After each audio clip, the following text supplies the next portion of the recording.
Yo! Welcome back to a brand new Craftopia guide. In today's guide, we are going to be talking about collectibles and how to deliver them. Now, as always, if this guide does help you, please do drop a like and subscribe. Comment down below with any help that you may need. But let's do this. Now, throughout your adventures, you may have come across some of these collectibles here. There are a range of different ones that you are able to give in for rewards, but they don't exactly tell you where or what to even do with them. If we click on one of them, all it will say is that it's a delivery item and that there seems to be no other way to use it except for delivering it. So today we are going to go through how exactly to deliver these items as well as a few more and some of the rewards that you're able to gain. So to start off with, these are Npc quests. So I will show you exactly where to find NPCs, but they are found in various locations scattered around each biome. Some of them more obvious than others. So one of the places that makes it very simple to find some NPCs is the Island of Residence. So once you have landed in the Island of Residence, take a look at your map and just head up north towards the buildings. Now if you're on Xbox, those buildings have currently been removed, but just head up to where they should be because all the NPCs are still there. So as we enter into the town, you will see that there is various NPCs around here.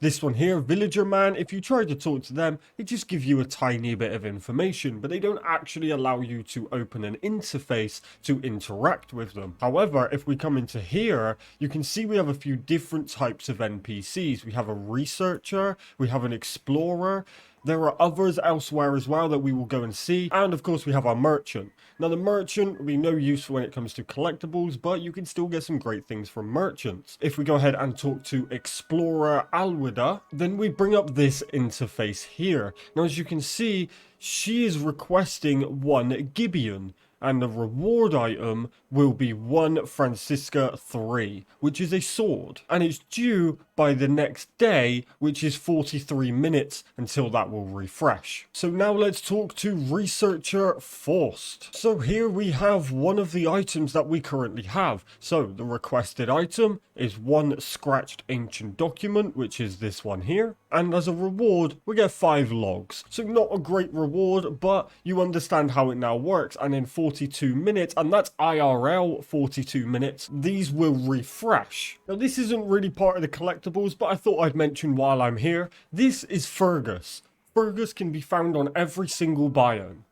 Fergus wants one log, and in return, he'll give you a slate of growth. When this interface comes up, he's requesting one log, and he will give one slate of growth. Now this is a great trade, especially with how easy logs are to get, and you only need to give him one of any kind of log. And for that, he'll give you a slate of growth, which can be used for increasing your health, mana, and stamina. If you're not too sure what a slate of growth is, check out the guide on my channel. It just talks you through what they're used for and how to redeem them. Okay, so let's head up through the center of the village, and we will find some more NPCs that we can interact with. Okay, so the first one we have come across is the Fisher Senpai. So if we talk to the Fisher, now the Fisher is a little bit different because you aren't giving him one of our collectibles. Instead, he's requesting an item and you are going to have to go and fish for it. So for this one, he needs 3 arowana and he will give you 1 bargain armor parts. We have the Warrior here. Let's talk to him. Okay, so this one is actually great.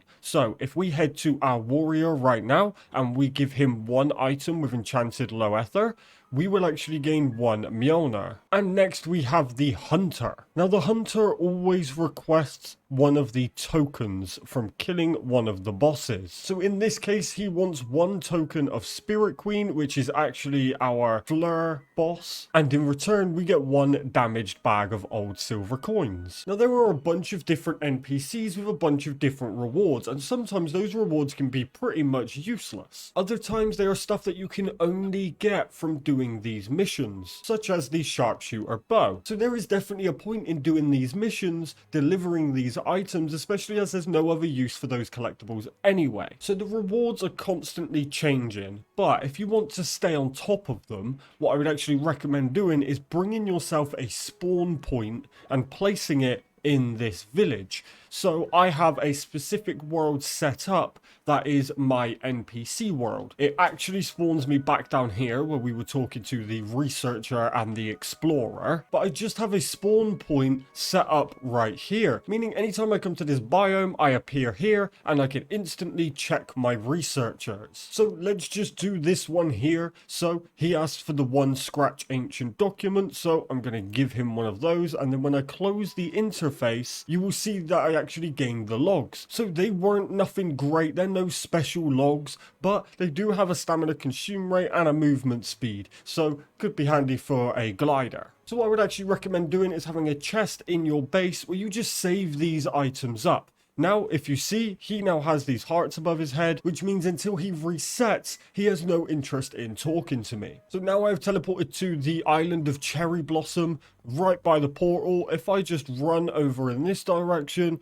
where you see these little tents, you can see there's more NPCs. And yes, these NPCs do have the same mission, so it's really not worth going around looking for a bunch of different NPCs. That's personally why I like to just use the Island of Residence. But you don't have to particularly go to the Island of Residence to keep checking. Anytime you're just running biomes and you see one of the NPCs, go and talk to them. Go and see what they are offering at that moment in time. You could really be surprised with some of the stuff that they have. And there we go, that is a guide on all of the collectibles and where to take them. One thing I can recommend is as you are collecting these up, head into your inventory, go to multi-select and wash off the enchants from all of the collectibles. This way they will stack a lot nicer in your storage, but the NPCs also don't request collectibles with enchants. If it's ever an enchant requested, it will be on a random item. It won't be on the collectibles. Keep them to one side with no enchants on and they will just keep adding up in that space in your storage, which will mean at any moment you will have plenty of those collectibles to use. Now, as always, if this guide does help you, please do drop a like and subscribe. Comment down below with any help that you may need. Remember to go out there and save up those collectibles, to keep an eye out for certain items such as the sharpshooter bow, which is amazing. But most importantly, enjoy the rest of your day. Stay safe,